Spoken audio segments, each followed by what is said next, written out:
السلام علیکم ورحمۃ اللہ وبرکاتہ۔ شعیب اختر کا آپریشن، مداحوں سے دعا کی اپیل کر دی۔ قومی کرکٹ ٹیم کے سابق فاسٹ بولر شعیب اختر نے گھٹنے کے آپریشن سے قبل مداحوں سے دعاؤں کی اپیل کر دی۔ شعیب اختر نے سماجی رابطے کے سائٹ ٹویٹر پر ہسپتال کے بیڈ سے ایک ویڈیو پیغام جاری کیا ہے۔ ویڈیو پیغام میں شعیب اختر نے کہا ہے کہ میں اپنے گھٹنے کے آخری آپریشن کے لیے تیار ہوں۔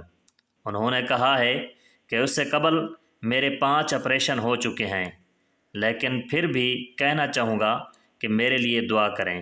شعیب اختر کا کہنا ہے کہ میں نے پاکستان کے لیے بطور بولر کھیلا، جس پر مجھے فخر ہے، لیکن یہ آپریشن میرے لیے ضروری ہے۔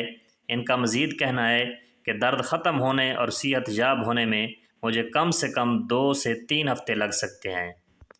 سابق فاسٹ بولر نے یہ بھی کہا ہے کہ دعاؤں کی اشد ضرورت ہے، کیونکہ 8 گھنٹے طویل آپریشن